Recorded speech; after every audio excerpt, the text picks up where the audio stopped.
All right, let's go ahead and get started. I want to welcome everyone tonight for here tonight for the second Costco project meeting. We're going to go over the project again, and then we're going to open it up for questions. So at that point, we're going to ask everyone to raise their virtual hand, and then we'll call on you in order. For those of you who feel more comfortable doing your question in writing, there's the question and answer chat feature that you can use, and we'll answer the Q&As at the end after all the hands are raised. Also want to let everyone know that we're going to try to answer as many questions as we can. What questions we can answer, we are going to create a FAQ and provide answers to your questions through the FAQ, which we will distribute out to the community. I'm San Jose Vice Mayor Chappie Jones. Again, welcome to this meeting. Hanali, did I leave out any details? No, you covered it. Awesome. All right, so I want to introduce Lynette Diaz, who's part of the Costco team, and she's going to kick off the presentation. Good evening, and thank you, Vice Mayor. I'm Lynette Diaz with Urban Planning Partners, and I'm here on behalf of Costco this evening. And we appreciate everybody joining us tonight for a somewhat of a redo of our community meeting that was held on December 16th to make sure we provide an opportunity for everybody to learn about the project at this very early stage in the process and provide their initial comments and concerns to us. As some of you know, there was some technical difficulties, so not everybody was able to get into the meeting. So it's important for us this evening to go through the same presentation that we presented. So those who didn't see it could see it. And really, we're here to listen and learn from you all tonight. We're here very early in the process. Costco submitted their application in November, and the EIR is just being initiated. So that's the environmental impact report that will review the potential environmental impacts of the project compared to what's out there today and how it will be impacted by the development of the new Costco project.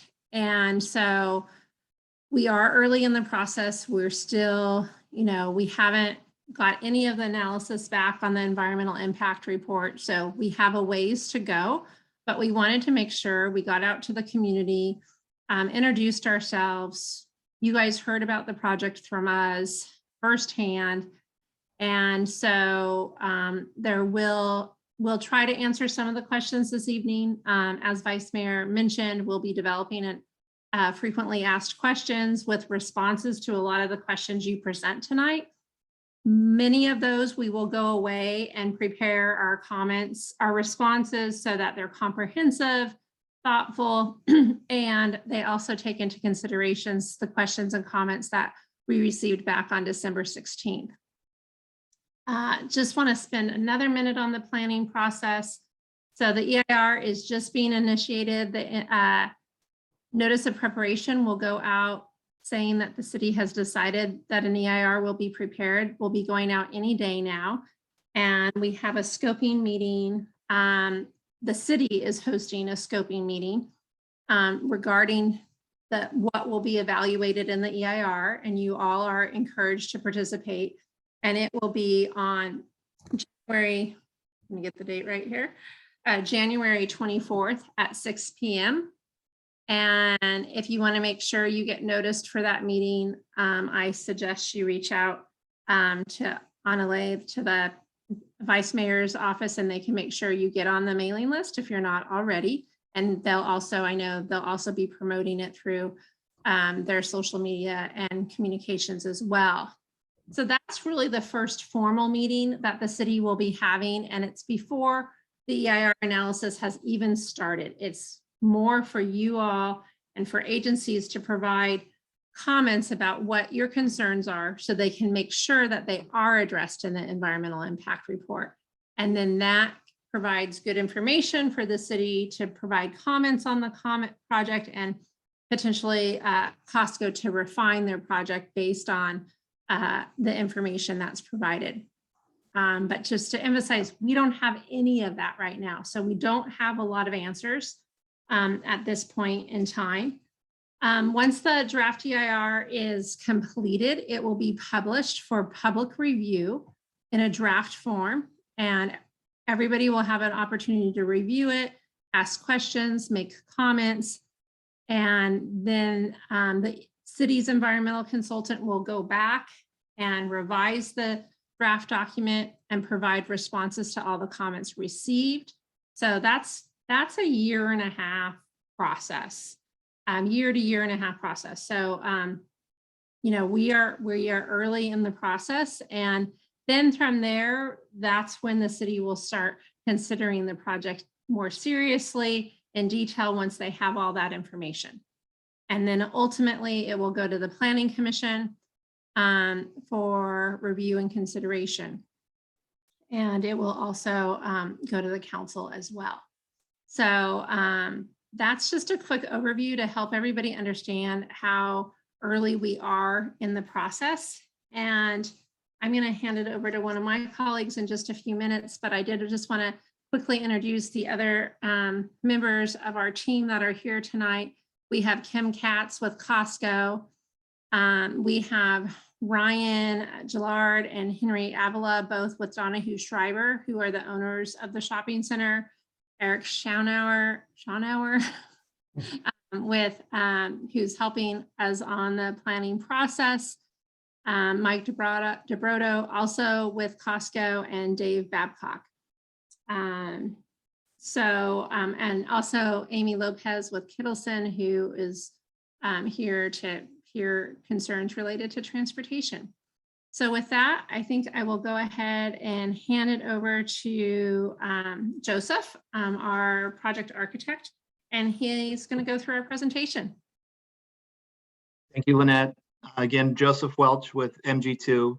We're Costco's architect of record and have been a partner of Costco's from the very beginning, and have developed a very good relationship working together to bring Costco projects such as this to communities like yours throughout the Bay Area for a number of years now. One of the big questions that we all have, or that you all may have as residents of the community and neighbors to this site, is why is Costco looking at this site specifically?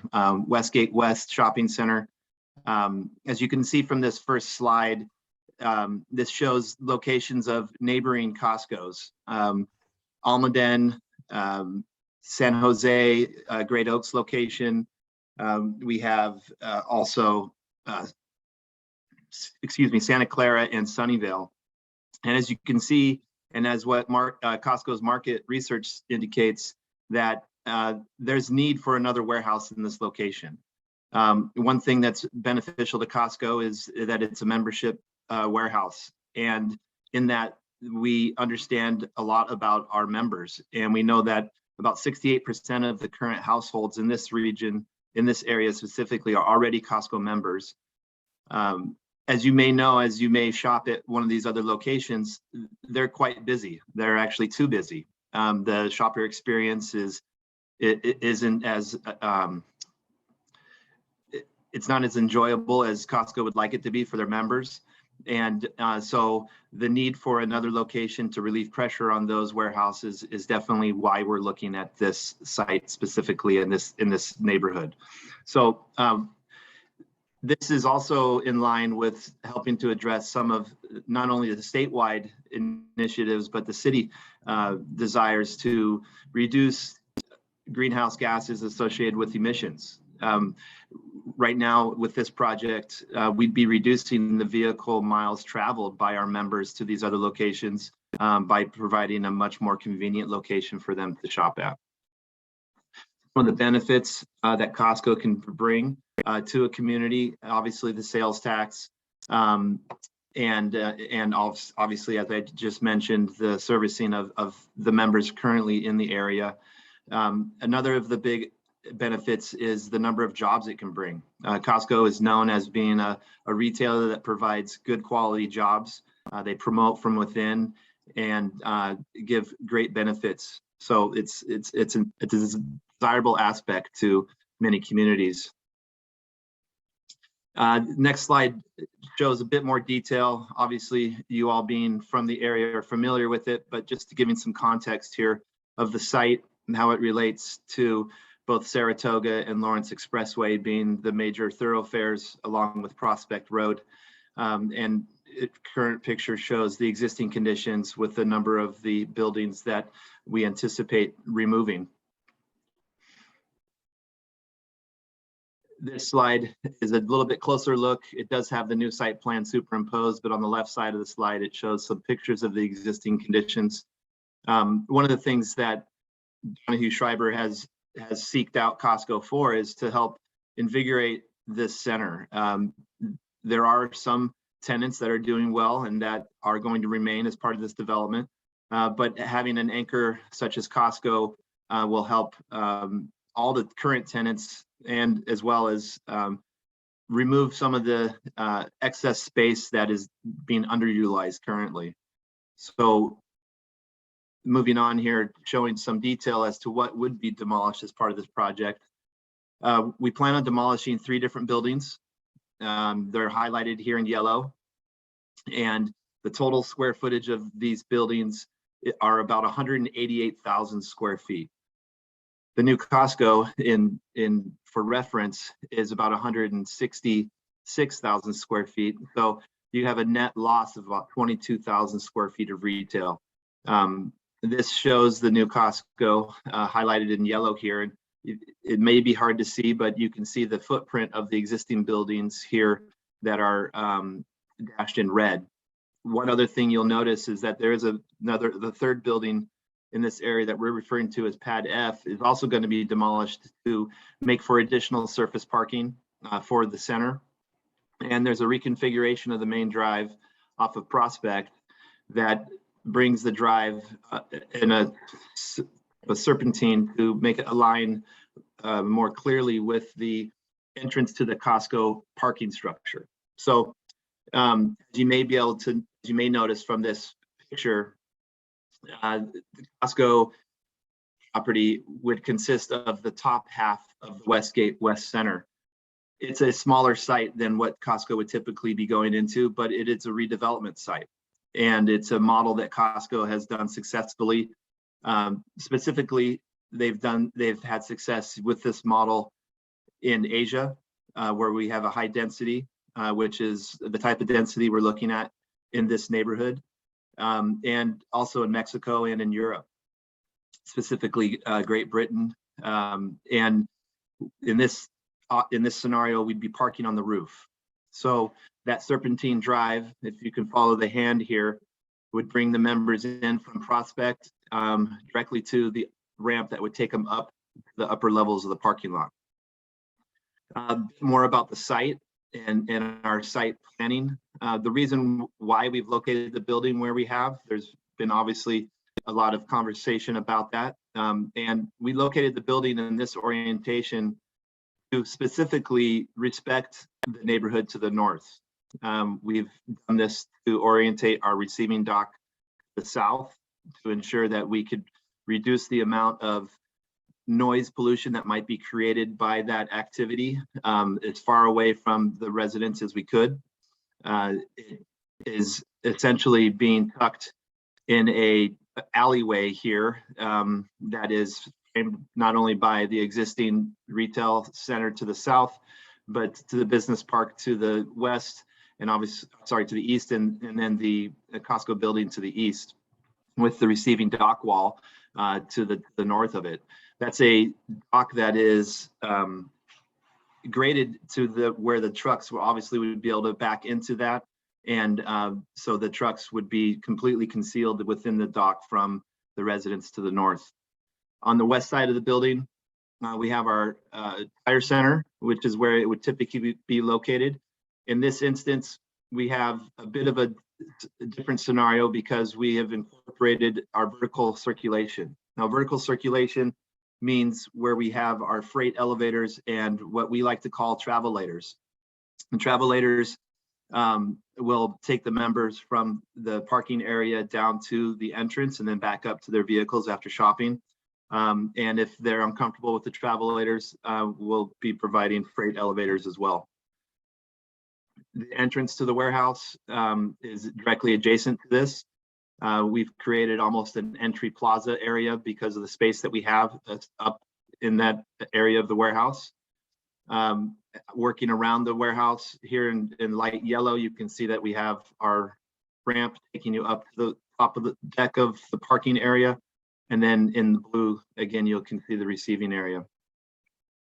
Our points of access, we have two major points of access. As mentioned earlier, we have our main access off of Prospect, and then another main access off of Lawrence Expressway to the west. There are two access points off of Graves, which we anticipate using in their current state. There's a slight modification to the driveway on the east side of the property, just moving it slightly east to align with our access way to the what we call the back of house, where we have our transformer, machine room, and some of those elements, all of which are screened and inside the building to obviously reduce the noise. There is a fifth access point through the neighboring development that would also take you out to Saratoga as an auxiliary access point as well. As you can see, there's no fuel station at this location. It's Costco obviously wants to be here, but understanding that there simply isn't the space for it. We don't have fuel located at this location. We have roughly 380 stalls on the roof. So that gives you an idea of how many parking stalls will be on the roof. Then there's another 309 parking stalls at grade in front of the warehouse, and an additional 176 stalls, I believe, in this area where there's going to be some reconfigured parking lot for additional parking for the center. The current parking lot has, or sorry, the current development has about 1,000 stalls currently, and after the redevelopment and construction of the Costco warehouse, we would have 280 stalls. So we're increasing the number of parking stalls for the development as well, which will help with handling the Costco members. Sorry. A bit more detail about the building. It is 166,000 square feet, as mentioned earlier. So with that, you have a large structure. And so I wanted to get into our design techniques of what we do to help break up that large structure. We use a combination of architectural metal panels, and it would be a precast concrete structure is what we're proposing right now. But that structure would be clad with these architectural metal panels of different color and different orientation, which help to break up the mass of the building. In this instance, we're suggesting the use as well of some CMU elements to create a base to the building. And also, we have the opportunity here to provide a transparent treatment, not only to create visual interest and design, but also to help vary the different materials and to bring that visual interest and architectural feeling to the site. The picture up in the left-hand corner shows what these travelators look like. They're very similar to what you might find in an airport. They're flat, but they do have mechanisms that will hold the cart and takes the cart up the travelator with you. You don't have to hold the cart, but that just gives an idea of what those look like. And again, we have successful projects using the technology And so Costco is excited to bring that to the California market as well. Another elevation here, northwest perspective, showing the two different colors that we're suggesting for the architectural metal panels. And then it's also starting to show a glimpse of a perforated metal screen panel that will create that transparency and visual interest that helps to break up the parapet line, all while keeping a safe height of parapet around the top, because we will have parking up on top of the building. These perspectives also give a sense of the type of landscaping that we would introduce to the project, to obviously help soften the elevations and to meet the different code requirements associated with shading and such. This slide shows a couple of our example projects where we do have parking on top of the roof in Asia, and also shows some pictures of a local San Jose project and another California project where we've used the perforated screen. These materials can create, as I mentioned earlier, that intrigue and that mystery of what's behind the panel, and also helps to show the functionality of these ramps, all while creating that architectural element that gives interest to the design. You can see in these pictures the ramp climbing behind these screens, and then obviously in this application, just providing some mystery and visual interest to the entrance canopy.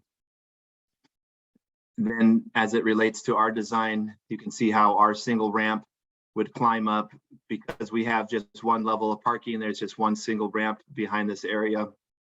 And it is worth noting that within this void space underneath the ramp, we anticipate housing all of our rooftop mechanical equipment. That is actually going to be a very nice noise abatement scenario, because that rooftop equipment is typically on top of a Costco. In this instance, that there wouldn't be the space for it because there's parking. We would have all that equipment in an enclosed area. This is showing the side from the business park and this access way from Graves, and it starts to show the intent here along Graves, as we are planning to keep the existing landscaping along Graves Avenue. This elevation specifically shows what the residents on the north side of Graves may see with the Costco there. The picture on the left at the bottom is an actual picture of the existing conditions. And the picture on the right is the same picture with the proposed Costco warehouse superimposed in behind those trees at the design height that we're proposing. So the warehouse is specifically designed to be pushed up against that property line with the appropriate setback. This is the quiet side of the warehouse, and by doing so, we're able to keep the activity side of the warehouse with the dry parking ramp and with the receiving on the south side. So again, the top elevation here just kind of shows where those existing trees would be, and then where we've added some new tree elements that would come in to supplement. And if you live on Graves, you do know that there is that tall evergreen tree that's near that pedestrian access point, which we would plan on keeping as well. It just shows the overall elevations in its entirety, all four elevations combined. You can start to see the rhythm of the massing and basically the design vocabulary that we've used to break up the mass. The north elevation is quite simple, but that's intentional given that we are using the existing landscaping to basically filter that view and to soften that elevation. Oh boy.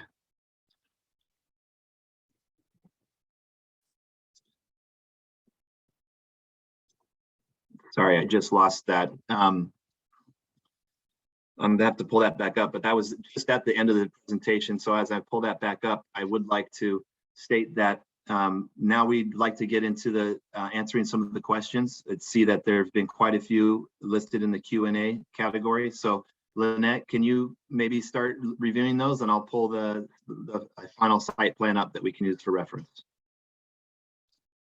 Do that. So thank you to everybody that has provided written comments. I think Annalay is going to take a kind of moderate or select people from raised hands to ask questions.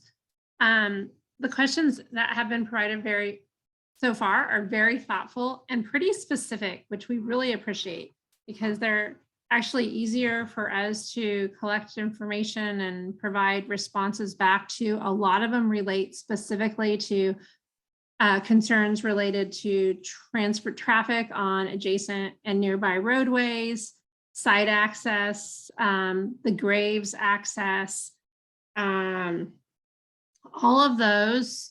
We're not going to take time responding to tonight because they're all dependent on the transportation analysis and review and coordination with that in the city. And so, but they're super helpful to have right now because then we can make sure that they are considered in the transportation analysis. So right now the project does propose access on graves. That'll be considered as part of the transportation analysis. And I know there's a lot of questions around that.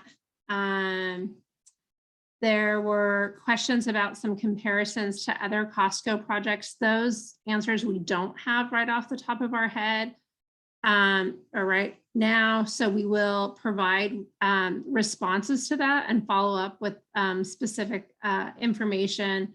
One was comparison to the Sunnyvale store and the parking ratio. And somebody asked about the Santa Rosa and the transportation analysis done associated with that. So those we will, and all the questions that are here, we will consider and make sure we get back to you to the extent feasible with information. And again, that it will inform the analysis and kind of further study that we do as we continue to evolve this project. So it's probably, I don't know, I'm going to go back to the Vice Mayor and Annalay and see, do you guys want to spend time on the written questions or move to people raising their hand and providing comments verbally? So we're going to start with the raised hands. So Annalay, if you can. Sure, yeah. I think the first person was Mary Jane.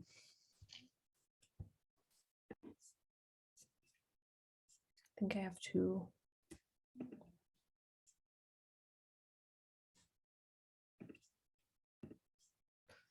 Okay.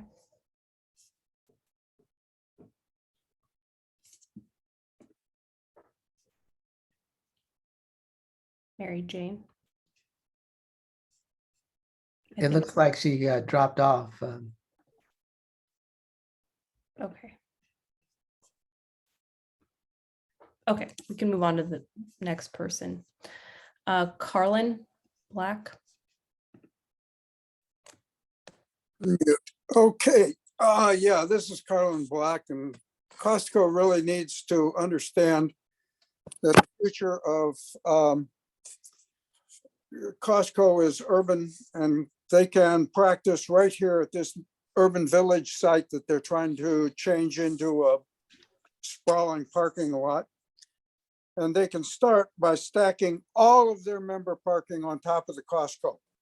That's more than one level, 2 or 3 levels, 4 levels, maybe on top of the Costco, and use that escalator kind of thing to help people get to their cars as needed.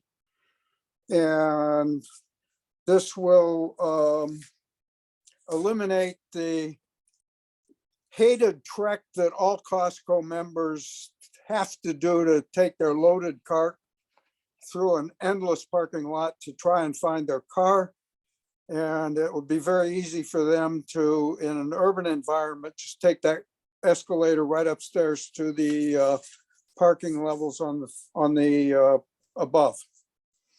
And this will allow a needed urban village development for the rest of the shopping center, which is absolutely necessary for to serve Campbell, West San Jose, and Saratoga with all of the kinds of retail and service businesses that are in the center right now. And if Costco doesn't want to go into the urban development business, I'm sure there are plenty of partners out there that would be more than happy to develop the rest of that center as an urban village. And that would be a super way to show that Costco is trying to fit into the modern urban environment. Thank you.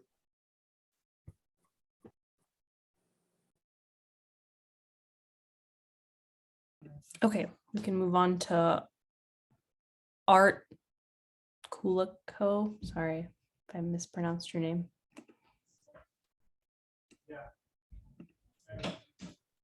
Hi, I have a couple different questions. One of which is, why is not solar being thought about for this particular project? I mean, the store is going to be a huge power consumer. There's a lot of precedence with having parking and putting solar above that. You can look at Valley Fair, you can look at Valley Medical.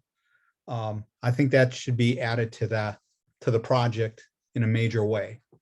And that's being a good environmental part of it. The other is, I do have huge concerns about traffic. I understand we're not going to get into all the details of that, but there's a lot of traffic flow issues. And I'd be very interested in who's going to do these traffic analysis, because whoever does it in the area I live doesn't know what the hell they're looking at, to be blunt about it. I live near the Valley Fair shop and Santana Row, and it's an absolute nightmare. And I'm concerned that this would generate that type of traffic flow if things aren't thought out and worked on correctly on it. Same thing along Graves. There is the park at the end of the street there. It's a dog park. We do frequent it occasionally. If you put and make that opening into traffic, where are people going to park to go to the park? So I also feel for the people who live off Graves. I've known people who lived off there. I know when that was an orchard hardware store, that was the way lots of people went to it. I being one of them. That's the way I go to a lot of the stores in that shopping center. And they don't have the volume of motor vehicle of traffic that Costco would generate. If you look at some of the existing Costco's in the area, I frequent the one on Coleman quite a bit, and that parking's not bad. It's in and out of there is an absolute nightmare. If there's ever an emergency, I can't see how emergency vehicles will get in there if the store is open. So I think those are some things that need to be thought about and worked out better.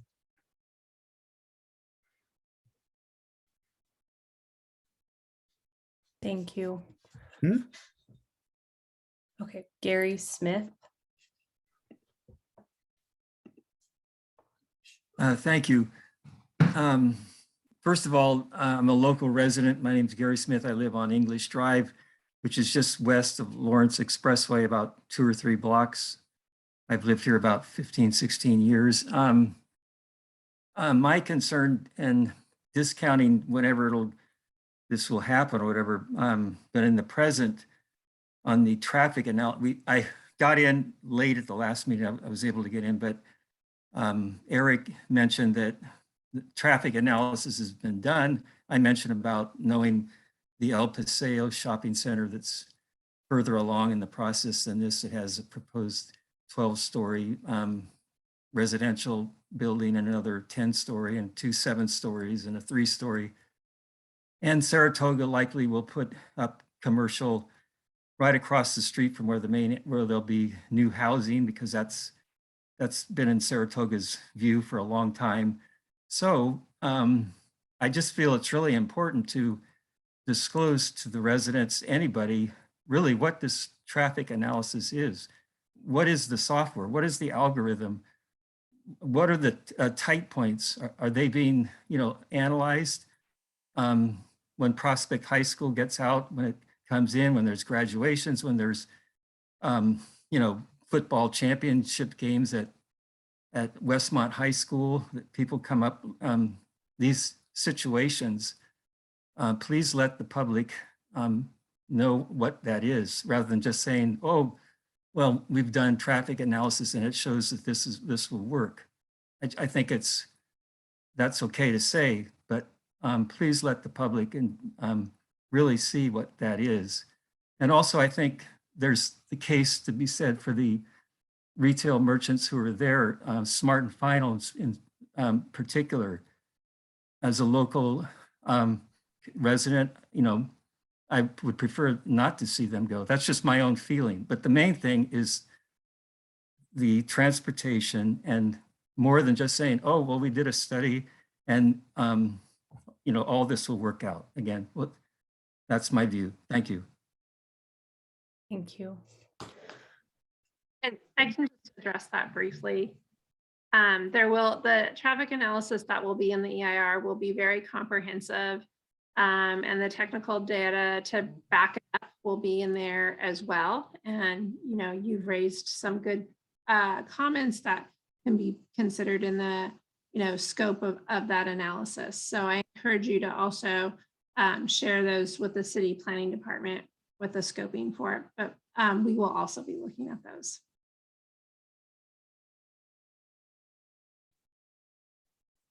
Okay, Mark.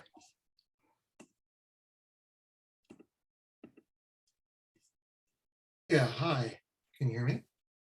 Yes, we can hear you. Great. Yeah, so my name is Mark Poliger, and I'm a 22-year resident into the neighborhood that you call the neighborhood to the north, the Country Lane neighborhood. And I have two questions, and I'm hoping I can actually get answers. I know you're actually getting commentary as well. The first is that the EIR for this seems to be ignoring the fact that the El Paseo project, which is actually larger in scope and potential impact, isn't being taken into account. They're basically being treated separately. And that seems a disservice to the neighborhood and to the purpose of the EIR and CEQA. And I'd like to know, how are we going to take the projects jointly into account in terms of the impact that each is going to have on the other? And maybe these things should be done as one unified EIR because they're coming online at about the same time.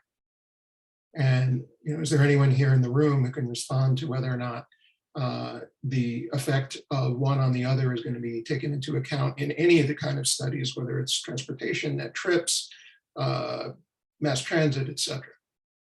Yeah, I'm happy to respond to that. And I am speaking on behalf of the applicant, Costco, but I do have a lot of knowledge of CEQA, and we understand what the city is doing in preparing the EIR, and it is actually required by the state of California and the CEQA guidelines and statutes that each project that is being considered in an EIR, you look at that project and its effects on existing conditions as they are out there today, or to be really technical, at the time the notice of preparation is issued.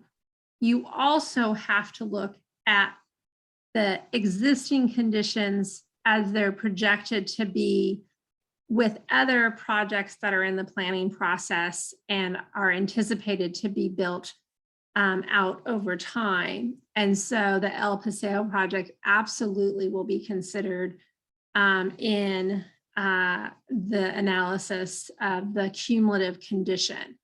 And the tricky part is you need to kind of look at the project without that, but you also need to look at it with it, because we don't know for sure that that project's ever going to get built. As we know, many projects go through the planning process and get approved and aren't built. So it's important for city decision makers and community members to understand the potential impacts with and without other projects that are in the planning process. And, I know the El Paseo project is in Saratoga. They're the lead agency in preparing that EIR. I would fully anticipate that they also will be considered. I'm not sure where it is that EIR is in the process, but they will also be considering other projects in the cumulative. I don't know for sure if the EIR has been published in that. So how that works, but I know the CIR will be for sure. Yeah, and Lynette, thank you. The great answer. Just a clarification, El Paseo is in San Jose. Just, Oh, it is. Thank Yes, you. yes. Sorry. Yeah, and it's a quarter mile away, so clearly these two projects are going to have effects on one another. So I'm glad, Lynette. Thank you for clarifying. One other question, which is that I've seen some of the initial comments from the Planning Commission to the who responded to the plans as they've been submitted, and they did have advice on things like closing access to grade except for physical controlled access to emergency vehicles, making sure that noise at the neighborhood boundary is like 55 decibels or less, which is nice and quiet. There's other modifications, things like walls and physical barriers and trees and so forth. What assurances can you give to the Country Lane neighborhood that's going to be directly affected by this, that and other modifications from the commission will be incorporated into the plan? I'll just mention initially that the Planning Commission has not reviewed this project yet. I think you might be referring to the initial comments from the Planning Department in review of the application and areas of concern that they have raised. And but the project has not been before the Planning Commission at all yet. I'm not well versed in the mechanics of planning commissions versus comments and so forth. So my point is that it did go before a city of San Jose department who, heard and recognized some of the comments from residents, neighbors, and requested them to be incorporated into the plan. So can you maybe, for those of us who aren't sort of versed in how the process goes, lay it out for us how those kind of comments, our comments, get incorporated and they become essentially part of the plan of record? Vice Mayor Jones, do you want to respond to that or do you want me to?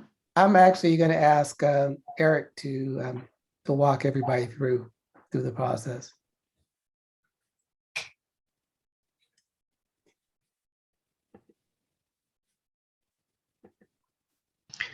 So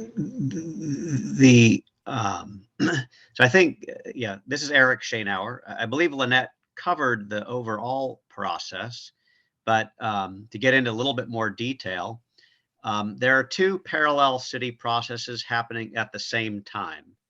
So right now, all of the city departments are reviewing the use and the design of the project, the layout, the access, the architectural design, and every city department will provide feedback and analysis about the physical design. And then through an iterative process, the project and the departments work together to get the project to conform to all existing adopted city policies in terms of design of the site. Separately from that, as Lynette pointed out, there is the environmental impact report process. And that's the process that looks at the potential environmental impacts on the community in many different categories, such as traffic, air quality, noise, visual effects. And the city is doing the technical analysis for the EIR, using technical experts on traffic, noise, air quality, etc. And the city will prepare a draft environmental impact report. However, to kick off that process, the city hosts an EIR scoping meeting. And so that's the meeting that's going to happen at 6 p.m. on Monday, January 24th, where up front, people can state their concerns, state their questions, and the city will ensure that the environmental document properly analyzes and addresses the stated concerns from the community. Once the draft EIR is complete, there is a 45-day public circulation period where anyone and everyone can review the complete environmental impact report and all of the technical reports, including the traffic report, and they can submit comments, questions, concerns, challenges about the draft document. And then the city will take those comments into account, will provide written responses to those written comments, and create what is the final EIR that will be considered by the Planning Commission and the City Council. That process is lengthy and will not be complete till the latter parts of 2022.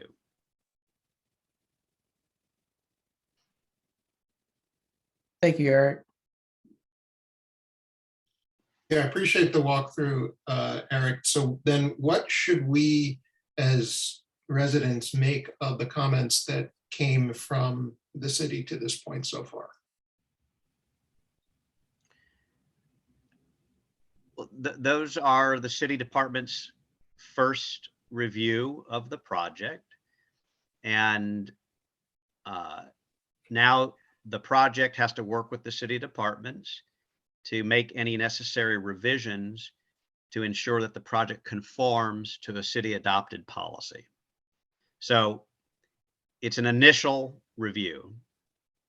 And as I mentioned, it's an iterative process. So we will work with the departments, and also keep in mind that at Monday, the 24th is also a community meeting.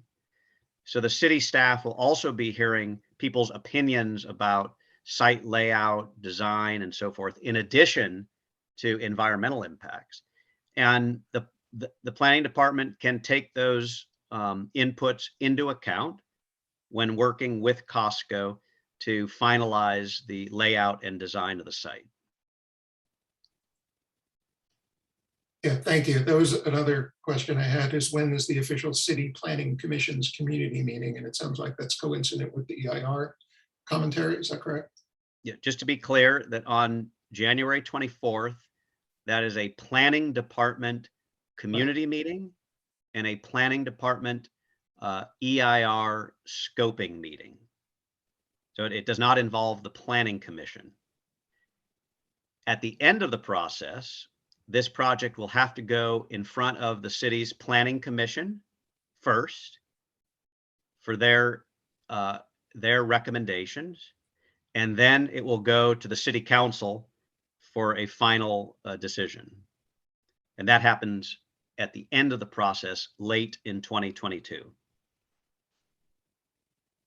And the city council at that point is also free to make modifications as well. I'm sorry, say it again.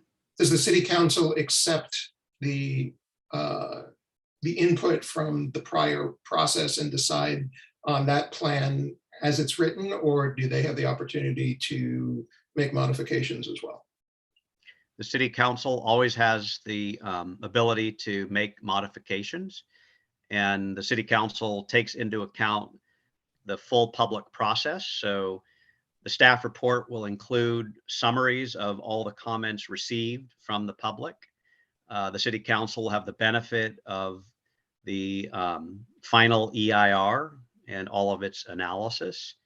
And the city council and the planning commission make their decisions at a public hearing. So anyone from the public has the opportunity to speak before the commission and speak before the council prior to any decision being made, as well as anyone can submit written comments to the planning commission and the city council in advance of their hearing. Hey, Mark, lots of great questions, but we have several people that are queued up to ask questions as well. I was just going to say thank you for letting me ask all of these questions and know more about the process. I'd love to see it documented on the planning site, but yes, I think we should get on to other people as well. So appreciate great the question. time for me. Great questions. Thank you. Okay, Ramesh.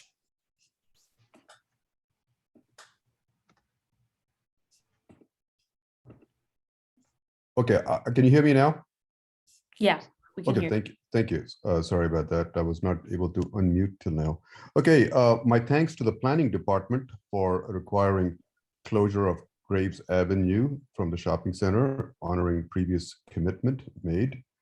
I do believe Costco wants to be a good neighbor, like they are at Almaden Costco.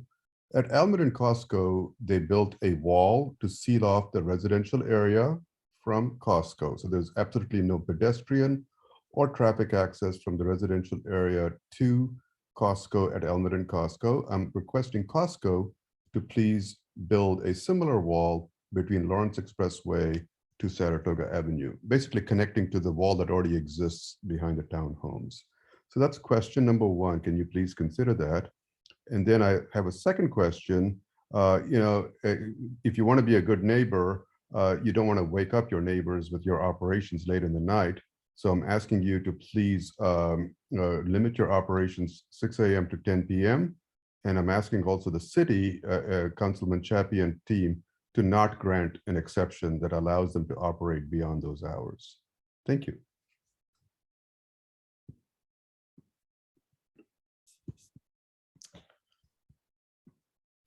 Is anyone from the Costco team able to address either of those? Joseph, you want to? Yeah. I can address them. I mean, we'll definitely take those things into consideration, Ramesh. Obviously the site plan is developed based on its current capacity of access points. And so with the current design, that's what we're anticipating at this point in time. But we can take your comments into consideration. We are familiar with the Almaden site, and we can look at that. So I appreciate your comments, and we'll look at how we can respond. Thank you, Joseph. Okay, thank you. Next is Amy.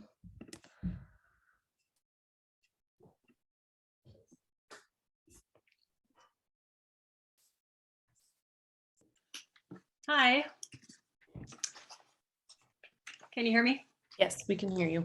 Thank you for this meeting this evening. I live in the Moreland West neighborhood that's adjacent to the Westgate Shopping Center and El Paseo Shopping Center. And I know a lot of my neighbors weren't able to get on the call in December, so we appreciate everyone being available for this presentation. I just have a few questions and I think one comment. One question is if we'll get the FAQ answers prior to the EIR scoping meeting on January 24th. It would be helpful to have that prior to the January 24th meeting. I'm a Costco shopper, and at the last meeting, I think I shared that I do drive to Almaden rather than going to the Lawrence Costco, just because it's more convenient, less traffic. I recently did drive down toward the Lawrence Costco, and just the traffic backup on Lawrence was bad. And I just wanted to say, like, I know Costco's a popular place. I know there's gonna be traffic backup. I personally would rather see backup on Lawrence rather than on Prospect. Just as a local resident, I think that's where you want to try to get more cars in and out on Lawrence. It's just going to take a lot of work, I think, on the county, which is in charge of Lawrence, and the city's part to make sure that traffic flow in and out is managed as best as possible. We're working with Costco and also really looking at pedestrian safety, particularly for high school students at that intersection of Prospect and Lawrence. That's a major concern. I would like to know how much in sales tax is generated by the 4 area Costcos. I'm also wondering if the application, which was submitted in early November, which has drawings, site plans, elevations, if that's available on the Planning Division's website. It's something that I've looked for, haven't seen it. Maybe it's up there now. If it's not up there now, I'd like to know when it will be up there. I think that should be available.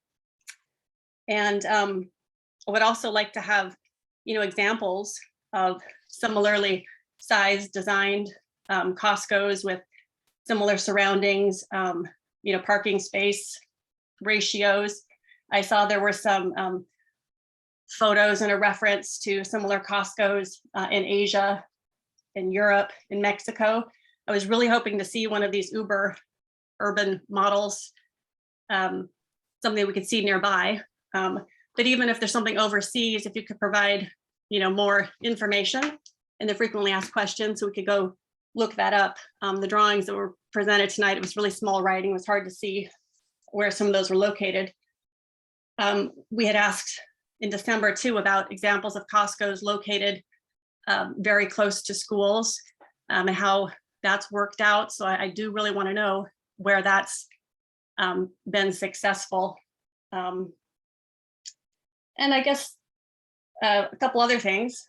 I wanted to know what the plan is to keep the Costco shoppers out of the TJ parking lot. I'm sure there's some consideration to that because, right now the parking in front of Trader Joe's is generally filled up by Trader Joe's parkers. I would just hate to see that filled up by Costco parkers. I think that would hurt Trader Joe's. And then two other comments, wondering how many people are on the call tonight, and just, it is good to see the written questions coming in from other residents. I find it helpful because some of the questions are very good. And I do appreciate actually seeing those, and we haven't had the chance to do that tonight. So thank you. And I would love answers to the quick questions tonight, please. I can provide a couple quick responses to that. As we mentioned, we do want to provide responses collectively between both meetings, since this was like I said, a redo of the prior meeting. So Amy, we do have your questions, and we've actually been working on gathering some information to provide with that. So we will provide that information in the frequently asked questions. We will do our best to get whatever information out we can before the 24th. But I think the most important thing for the 24th is to bring your concerns to the city related to the analysis in the EIR. And relative to the design of the building and such, we do want to be responsive and provide that information, and we'll do it as timely as we can. But the most critical thing for the 24th meeting is to provide comments about what you want analyzed in the EIR.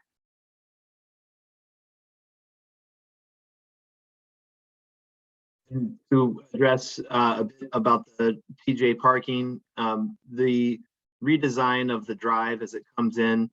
I know it's kind of hard to see actually on these drawings and in this format, but we specifically tried to reduce the amount of access points along that drive to channel the Costco traffic if they're going to coming off of Prospect to use either the parking ramp and or the surface parking to the west of the warehouse, given that the entrance is on the west side of the warehouse. So that's how we've addressed that now. We know that Trader Joe's does want to keep, obviously, their parking intact. Donahue Schreiber has made that point to Costco's design team as well. So it is something that we took into consideration. With respect to the schools, I can quickly give 4 examples of Northern California locations where the schools, they have schools that are actually closer than Prospect High. Redwood City with Hoover Elementary, Fresno with Pinedale Elementary, Lodi with Lois Bochart Elementary, and then Citrus Heights with Sylvan Middle School. So those are all existing locations in residential areas that have schools. Redwood City's was 425 feet. Fresno's is 900 feet. Lodi's is 1,400 and Citrus Heights is 1,600. And I believe the high school is just over 1,600. So just to give a bit of perspective there, we have done it in the past, and we haven't had any issues at those locations as it relates to these schools and or the Costco members.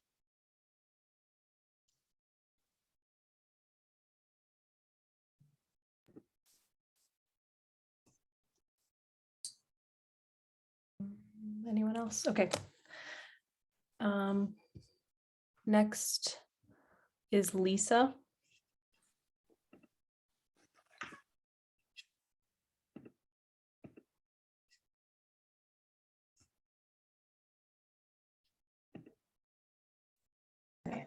Okay, took a while for the unmute button. Can you hear me? Yes, we can hear you.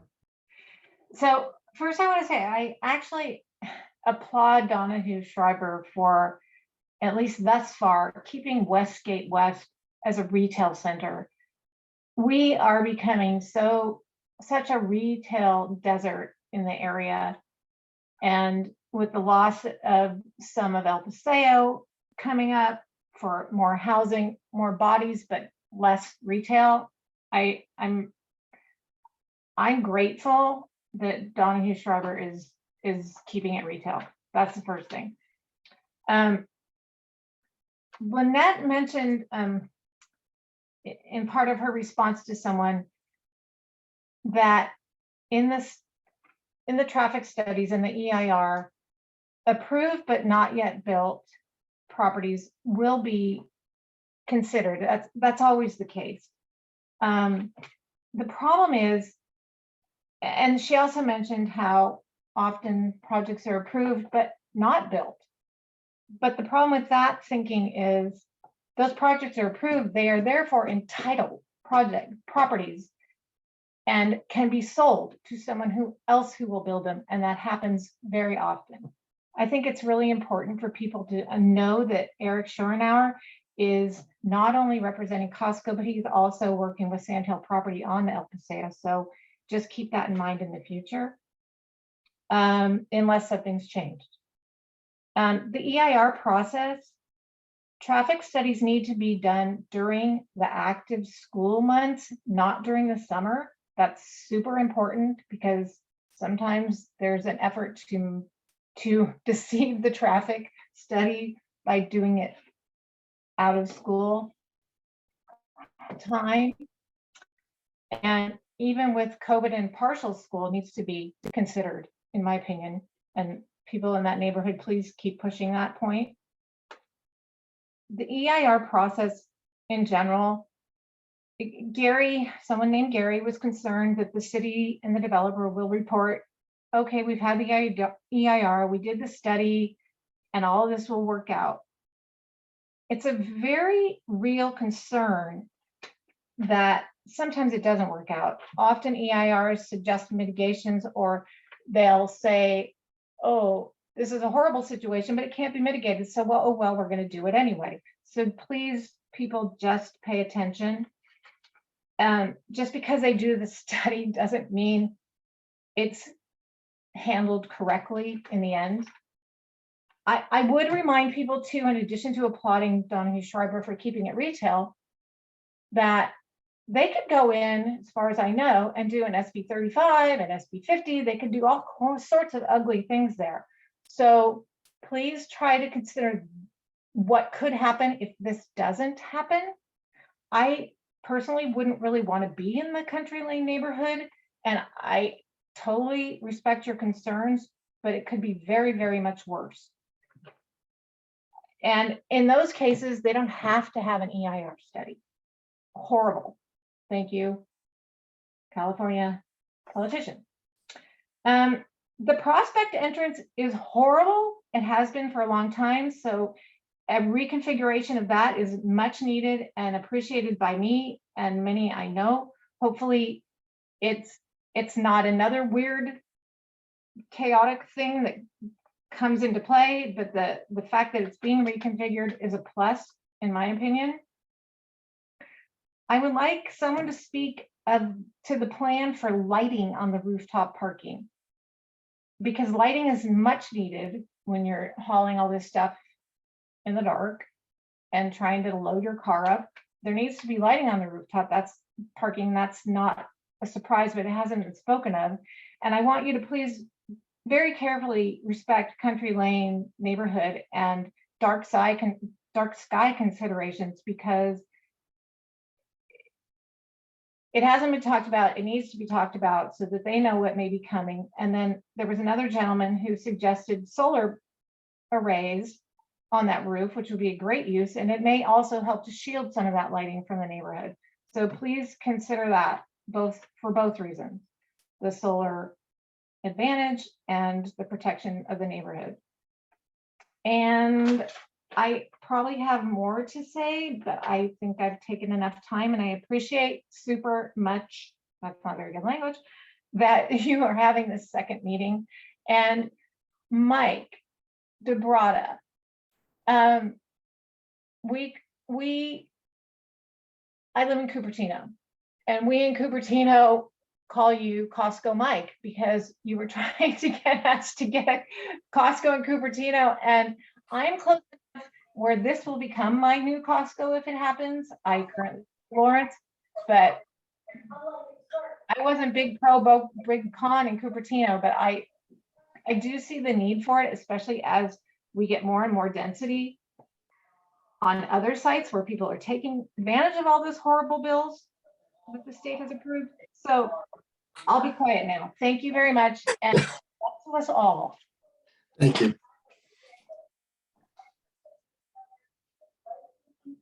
I just want to clarify a couple things there real quick. And emphasize that the city is preparing the EIR. The traffic analysis hasn't been done yet. And, you know, yes, projects can get sold. And I wasn't trying to try to say anything like, yeah, we're going to do that and everything's going to be okay. It's really, the city's going to do all that analysis, and we're going to see where we are and look at whatever mitigation measures come out of it and such. So, you know, I think Lisa brought up some really good concerns and helping you all understand things to think about, but I just wanted to make sure I made those clarifications. Thank you. Okay, Bob.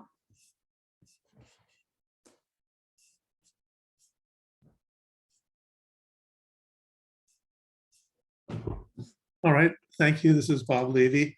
I appreciate you allowing us to provide our input so early in the process. I had the same concerns as Carlin and Mark, who spoke early in the meeting, that this project really needs to be taken into consideration with the rest of the urban village. Chappie knows that I've been asking for a long time for an urban village plan. It's pretty disappointing that we keep seeing these development proposals come in and we don't have an overall plan for the area. So hopefully we'll see an urban village plan before the next big proposal comes in.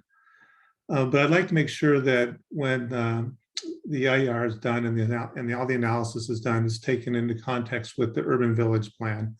Not just the El Paseo development, which I think is really critical, potentially any other developments that are in the pipeline, but the overall urban village, and the design should be based on the urban village and you know, the transportation access throughout the urban village and everything else.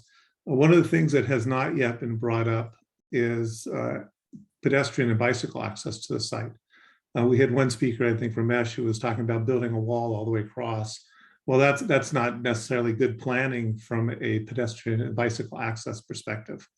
And we have a major bicycle and pedestrian corridor that goes through Saratoga Creek Park. And that ends up at this property. And then the pathway continues along Lawrence onto the property.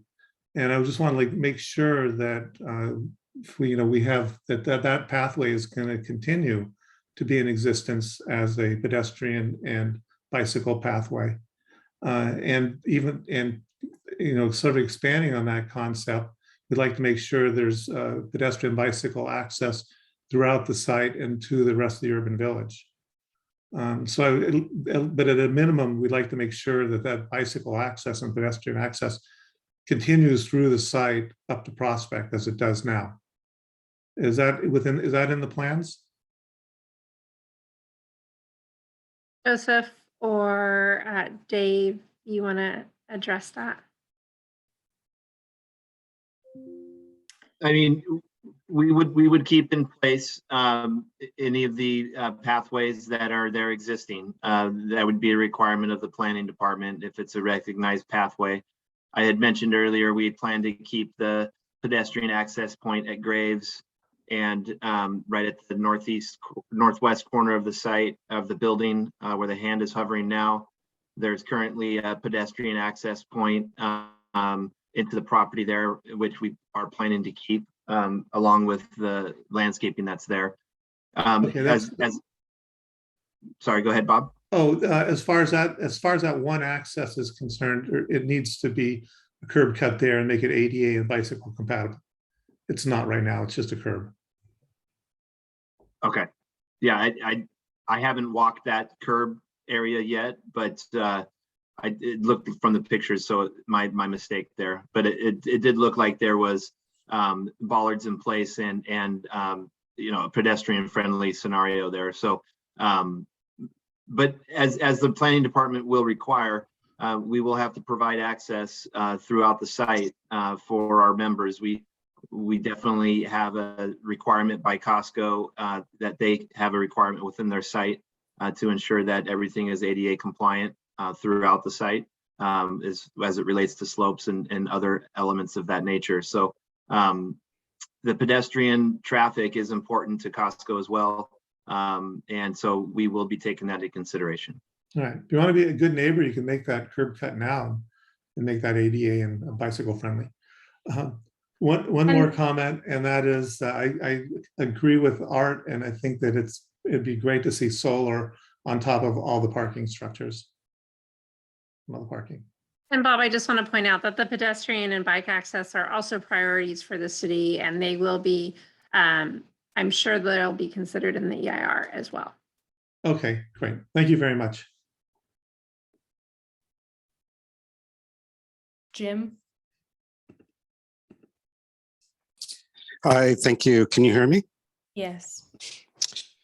I live in Country Lane neighborhood and walk to Trader Joe's frequently on a weekly basis. And just wanted a clarification and also end with a comment. The clarification is, where is all the semi-traffic coming from? Is it entering on Graves in that north east corner? And if so, that's where I walk into Trader Joe's area. Doesn't look like semis would have an opportunity to turn around, actually. To just, there doesn't look like enough room. So just the clarification, and then I'll end with a comment. Where is all the traffic coming from, semi-wise? And is there enough room for them to actually make a U-turn and get out of that parking lot area after they drop off? Yeah, the fleet traffic that's coming, Costco has their own delivery trucks, as you may not be aware of, but some may be aware of. They're coming from the Tracy area. So they'll be coming 280, probably down Saratoga and either around Prospect and entering at Lawrence, or potentially on Graves. There is room in front of the loading dock for a truck to maneuver into position, whether they enter that area from any direction. That's how we've designed it. And so they can also exit out of that as well. So that space on the plan looks quite small, but that's actually quite a bit of space. Our truck dock has actually been pulled back within the building footprint a little bit further than, well, roughly about 30 feet further than we would typically do on a master layout to account for that maneuverability. Okay, and then clarification so that the semis can come in from Lawrence, which goes right in front of, in front of the entrance there of Costco and get to the loading dock. Is that correct? The access is capable, yes. Okay, got it. Okay, and then I just want to end with a comment that if there could be any of the same footprints that you show here that have been implemented other places in California, specifically in California, but in the United States, really, I'm not sure that it's a orange to orange or apples to apples comparison for anything in Asia or Mexico or Europe, but I would like to see that it's posted so that we can understand that, but also the Planning Commission can see what effects have happened with the Costco's that have already been implemented with this kind of a baby box or a reduced form of Costco's that are typical that I've seen before that are huge. I'd like to see that posted on the website and then also understood by the Planning Commission. And thank you very much. Thank you. Michelle? Hi there. I wanted to chime in on the traffic. I am a residential building designer, and my office is across the street from the across Prospect, across from Trader Joe's, if that makes sense, kind of at the new entrance. Yes, exactly, right there. I am in the same shopping center as See's Candy, and just wanted to give some input for the traffic there during school drop off and pickup I come from Lawrence Expressway, turn onto Prospect. And so from that intersection at Lawrence to that intersection right there, can take me 10 to 15 minutes to get into my driveway at See's Candy. So I'm most concerned about, what the traffic for a Costco coming in at Prospect Road will do for all of the businesses on that side of the road as well. The traffic there is just not ideal. And, that map cuts off all of us over here in the smaller businesses, but it is definitely a traffic, issue over there. And See's Candy, would be a great one if you're doing your study. Look at the extra traffic there as well during Christmas or Valentine's or whatever. You would be amazed at how much extra traffic happens. So just wanted to put my 2 cents in there and applaud the Costco team for their presentation and what they've put together so far. As one who does Planning Commission presentations myself, I think you've done an excellent job of explaining things. That's all. Thank you. Doris? Yes, I had a couple of questions, I guess, and a comment. Where you mentioned that there were similar sites, I would like to know what the traffic studies have shown for roads such as Lawrence and Prospect, the amount of traffic coming in and out and how it affects the neighborhoods. I'm sure at some point you had EIRs for all of that, and it would be very helpful for us to see how this resulted in other neighborhoods, kind of give us an idea of what's going to happen here. You mentioned that you've got Costco's near schools, but you didn't mention any high school. Our high school, we probably should maybe try to get so everybody can speak, so we at least get their comments. Okay, well, I'm just asking a couple of questions, if you don't mind. Oh, Doris, I'm sorry. I thought you were done, and I was just. You mentioned other schools, but those are elementary schools.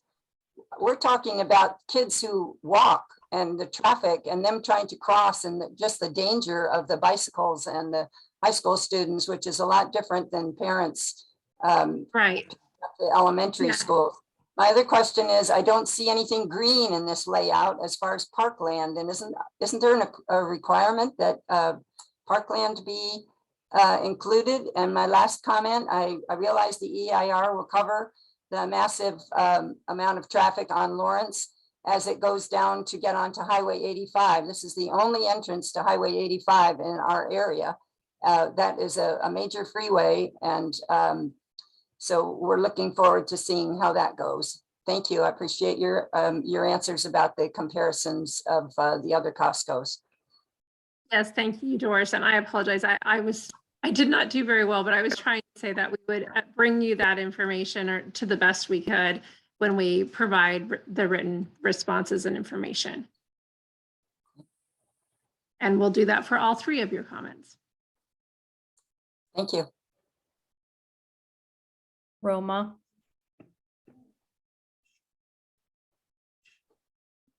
Thank you. And I just want to echo what Bob Levy said. It's a little sad that we don't have an urban village plan. However, the property owner and Costco certainly have the right to make these applications and expect the city to process them in a timely manner. And I want to thank the vice mayor and thank Costco for getting out very early in this planning process. I think you're far exceeding what council policy requires.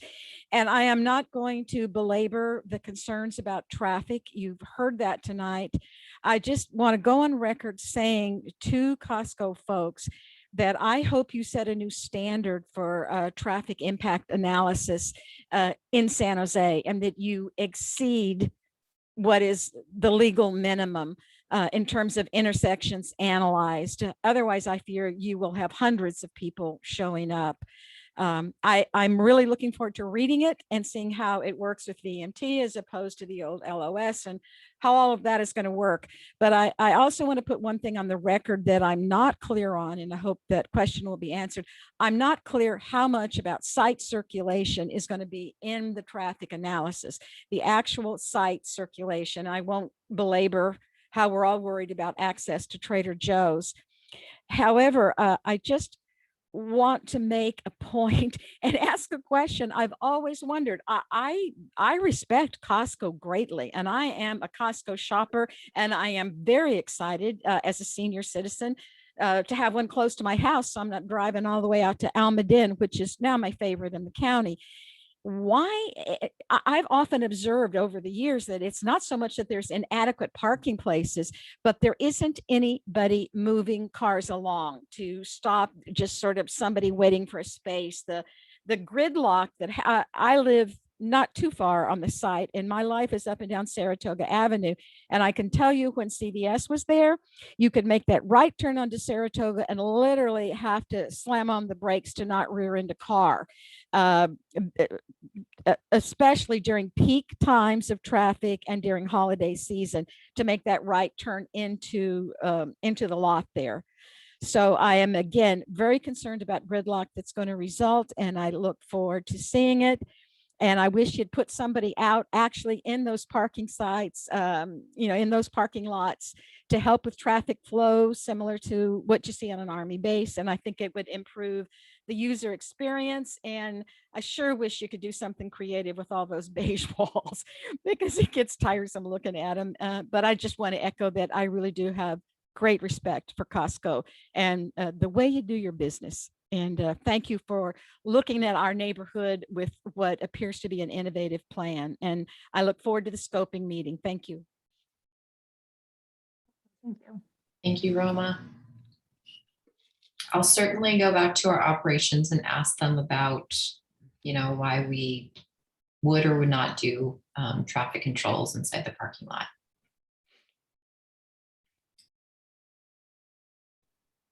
okay. Dove Isaacs.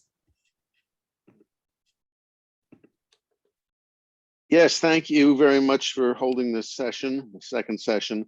A few very quick things. Number one, with regards to solar panels, Costco has a precedence for this. Go to your Maui store and you'll see that I think a good portion of the parking lot is covered with solar panels. So it's something you have precedent for doing and works very nicely there. Not only that, but you put lighting underneath those. So in the evening, the lighting doesn't affect the whole neighborhood. It's just covering the cars, which works very, very well. The second thing is related to the environmental impact statement that you have, or that you're going to be working on.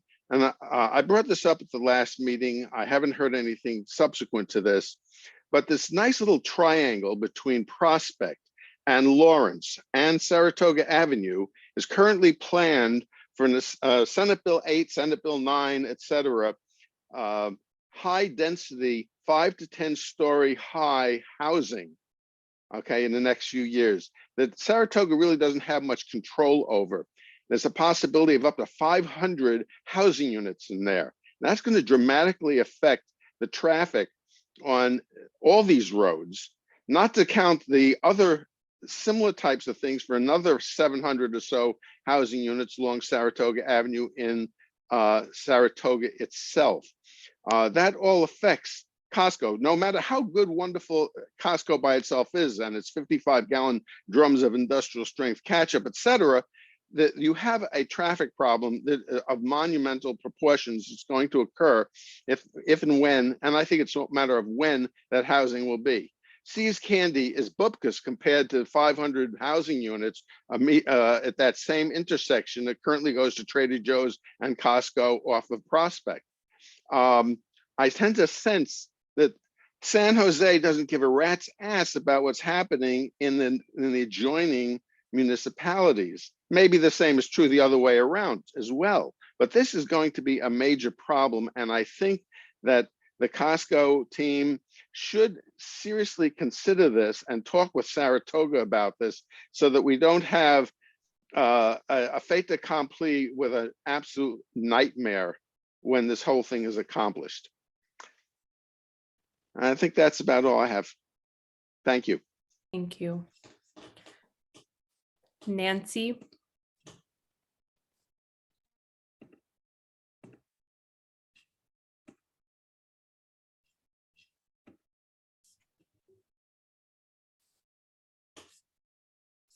Nancy, I think you're muted.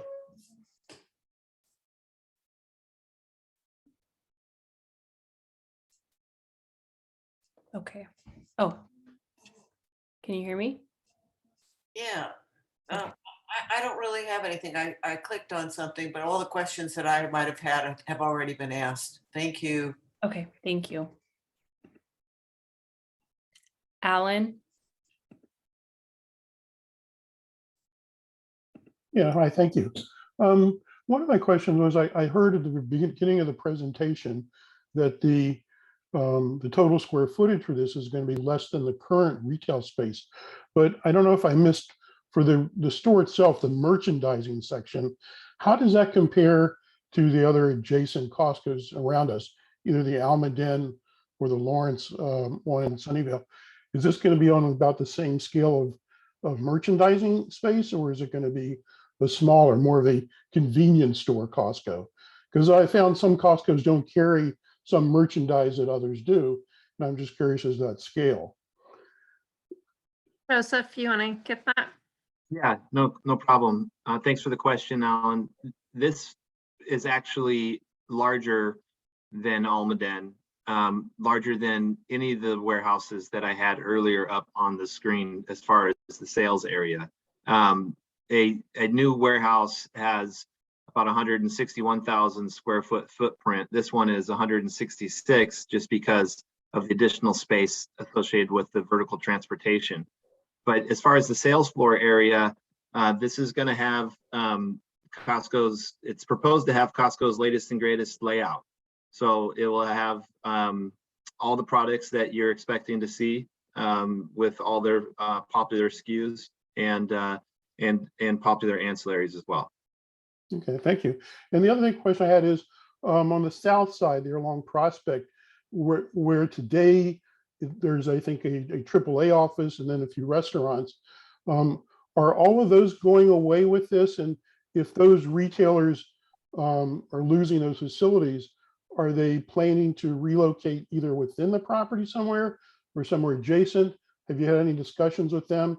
Because as an earlier question that somebody brought up, I'm a little concerned about the community as a neighborhood. If there's no, we start losing retail kind of businesses, it just becomes a residential, not a neighborhood where you have those other facilities and those businesses. So do you know anything about their plans? Hi, Ryan Gillard with Donahue Schreiber. I can take that. Thank you, Alan, for the question.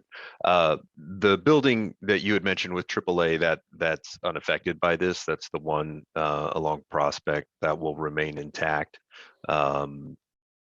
what will be impacted is what we refer to as Building F, which is where Palo Alto Medical is today and UPS. And we are actively working with the tenants remaining in that building to find them a home within the project. Okay, thanks. And then just a comment. My perception of Costco is that historically they've been a good neighbor to every place where I think they've been. As a business, they seem to have a good reputation, how they treat their employees. So I'm kind of looking forward, especially compared to what I think my observation was with Sandhill. I find them to be a little bit shady, really, where they came into this. They came in proposing a certain site, kind of got a lot of resistance, did some schmoozing, and then all of a sudden they got people to the edge of their comfort zone, and then it scaled up, and then it scaled up again. And it's like this project creep. So I hope what Costco ends up doing is what their proposal is very close to what they're doing, and not that there's some hidden agenda that eventually it becomes some monstrosity. I mean, for right now, it seems like you guys have been very forthright explaining. You've tried to address questions that came up at the last meeting up front here, and it looks like it's being well thought out. So I applaud you for that, and I hope that set of, I think, ethics with the community continues. Thank you.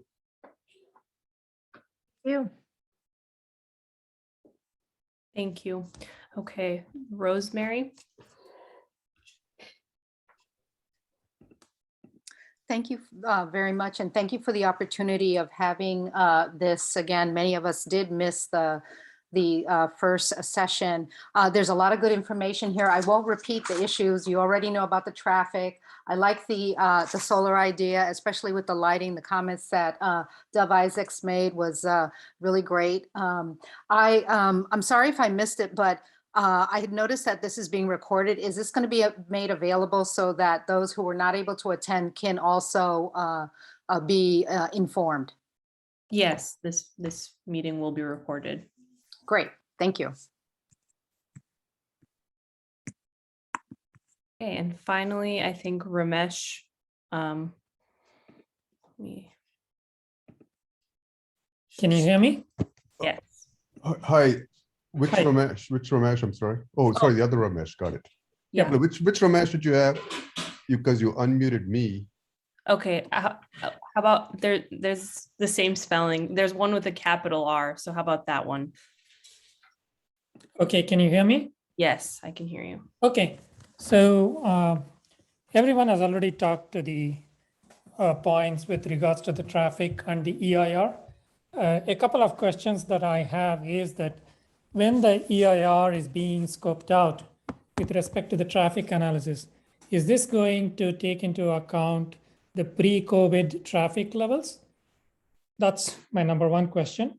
Now, the other question is that does Costco also involve future growth projections for all the locations? For example, let's say you have so many sites that you have gone in and you have put proposals together and the EIR looks good, or sometimes it's marginal and it gets approved, but maybe 5 years or 10 years down the road, when the growth occurs, the capacity of the roads and the neighborhoods are completely not able to handle this.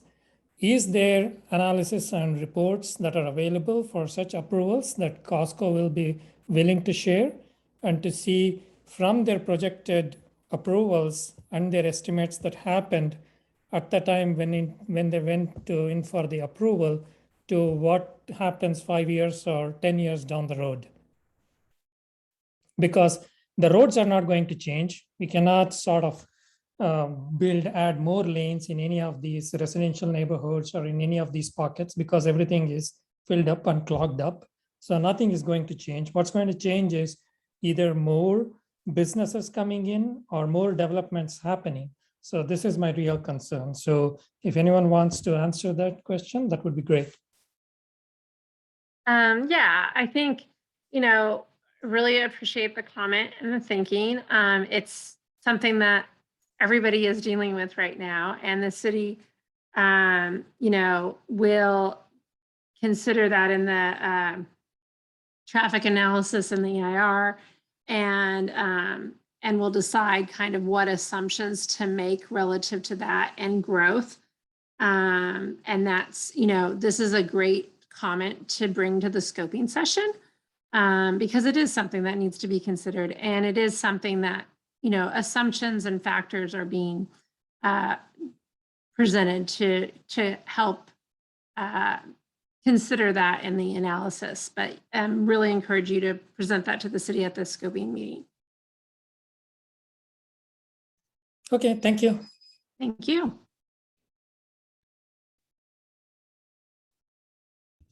And Ramesh, this is our final. Oh, thank you. I just have a couple of clarifying comments regarding comments that were made since I spoke. To Joseph, Joseph, there is already a truck alleyway behind Chipotle, between Chipotle and the wall that already exists to the townhouse, which Trader Joe's trucks already use. So FYI, trucks coming down Saratoga Avenue do not need to use Graves. They can use that existing alleyway. So that's number one. Number two, Bob referenced the wall that I'm proposing, build a wall. The wall that I'm proposing is only between Lawrence Expressway to Saratoga, effectively in parallel to Graves. It would not affect in any way bike paths along Lawrence Expressway or bike paths along Prospect or Saratoga Avenue. It is only the access via Graves that would be blocked off via all possible means. By that, I mean pedestrians and bikes and cars. And the reason for that is if you leave the slightest opening, people will just come and park along Graves and the adjacent streets and walk right in. So it is critical, like you've done at Elmet and Costco, to seal it off 100%. Thank you. Thanks, Ramesh. Richard.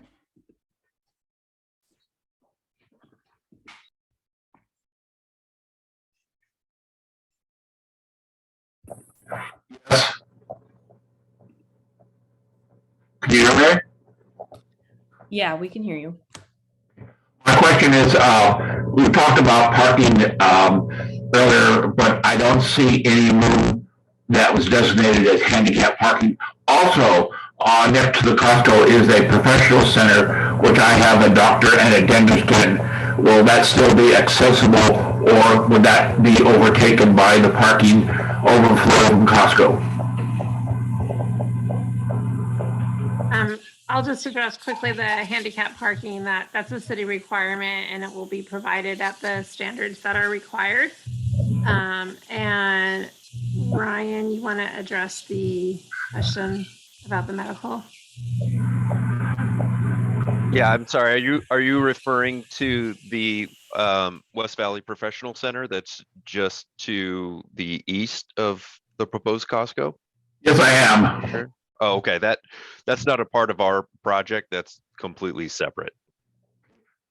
I've been in this area for 23 years now, and I have found the traffic has grown very worse over that time period. The access through Graves is based upon what already existed or exists now is quite heavily used, and I believe that perhaps down Saratoga would use Graves rather than drive all the way up to Prospect to come into that mess.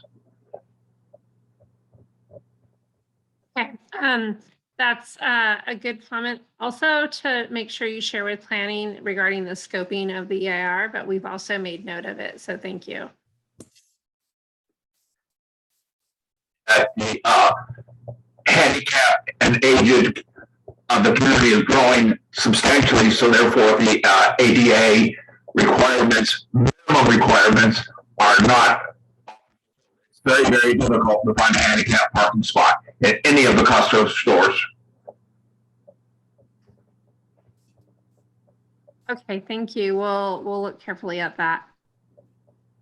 Thanks, Richard. Raluca. Hi, can you hear me? Yes, we can hear you. I have a quick question that was actually addressed in the last meeting, and maybe some of the Costco representatives can answer it. Is there any preliminary information or data or an estimate regarding how many people will be visiting Costco on a certain day, on a daily basis, the high and the low? Is there any data regarding this? Thank you. Raluca, is your comment relative to understanding the traffic and the vehicles going to and from the store? Yeah, actually, the question is not the number of cars. Well, I assume the number of cars also, but the number of people visiting Costco, the facility, in a certain day. It should be some preliminary, when you make some analysis where to place the next to place the next Costco facility. I assume you have some, you make some preliminary research where the best place would be and how many people will be visiting the facility daily. Yeah. I mean, we look at market demand, but really for the analysis purposes, that's really focused on the number of vehicles and trip generation. And so that will, all those assumptions based on other Costco stores and the travel patterns and all that will be, detailed in the traffic analysis. And they don't use just standard ITE rates. They really use information based on existing Costco stores, but it's not based on the total number of customers each day. Okay, and well, I know traffic was discussed at length. Is there any, if the parking spots are gonna be problematic in the sense that they're gonna cover, at a certain number of members visiting the facility at a certain point in time, because there is always the issue with Costco parking. Yes, and the parking also will be based on parking demand on, the number of parking spaces proposed is in excess of what the city's minimum requirement is, and it is based, it's not significantly over that, but it is based on our understanding of the demands, parking demands at other similar Costco stores. And Costco monitors that carefully. Somebody also asked about the sizes of the spaces. That's similar. They do it based on what is needed to serve their members. Okay, and one last quick question would be the, how do you call it, the escalator? It's not the elevator, the escalator. It's a certain, and how is it gonna work? With social distancing and COVID and everything, I'm not familiar with this new concept. So if you can, talk a little bit more about how is this going to work, all this escalator situation, because it's new to us, at least new to me. Yeah, it is something new. And as Joseph went over, it's very similar to the pedestrian movers at airports, but there is an ability, there's a place to lock your cart in, so it takes you up, and here's some photos of it.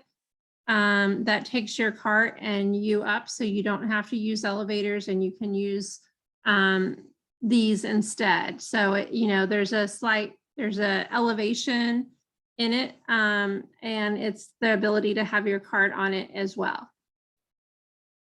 Okay, thank you. You're welcome. Thank you. Thank you. And Susan will be the last comment, and then we'll tackle a few written questions and then adjourn. Yes, actually, that is what my comment was, as I was going to ask, are you ever going to get to the written questions? I was reading your mind, Susan. Thank you. Right, thank you. So Lynette, I know several of the written questions, and there's 99 of them. I know several were actually asked by the public, but if you can and the team can just kind of quickly eyeball some of the questions, and maybe we can tackle them really quickly. And then for the ones we can't get to, we will have written responses. Yeah, I kind of summarized probably the first 20 or so at the beginning, and I'm looking back at my notes for those. A lot of them were, asking, a couple asked for comparison to other Costco stores. One was the parking at Sunnyvale and some of those. And so they were pretty specific, and I think we could respond most effectively to those, following up in writing and kind of getting that information. I have to say, once questions and answers really started, I didn't follow them very carefully because I was trying to listen to the questions being asked, but we can take a few minutes and skim through them. And if anybody on the Costco or Donahue Schreiber sees any that you feel like you can jump in and answer while we're scrolling, please do so. So while you guys are doing that, I just want to just reiterate to the attendees that, and it's been stated multiple times, this is very, very early in the process. This is not a mandatory meeting that we had to have to check, any boxes. This is a request that I had to the developer, to Costco, to reach out and communicate and inform the community as early as possible and as many opportunities as possible, so that as we go through the process, the community knows that their voices are heard. So I just want to just get that out there that, we're doing everything we can to make sure that your questions are answered, that you're informed of what's going on with the project every step of the way. Actually, Vice Mayor, there's only, not only, but there's only 25 questions, not 90. When you said that, I was like, oh, wow, I'm way behind. Because I'm looking at a number of 101 now, so. Well, maybe mine's not updating then. Are other people seeing? No, that's the participants, I think. The question and answers look like 25 to me. Anybody else? We'll go with your number. Okay. This is Amy with Kittleson, the transportation engineering consultant. And yes, I'm seeing, we're at 101 at this point. But some of them, it's evident that some of them are comments that have the benefit of hearing people chiming in on what other members of the community were saying along the way. As I've been looking through them, there's some really good additional insights from community members on some of the questions we heard verbally today. I see, Eric, you've unmuted too, so you may have been skimming through. I don't know if you have specific ones that you feel would be timely to address here. We're also seeing a lot of written comments that are similar to the ones, maybe they were written early and then an oral comment was made or question asked.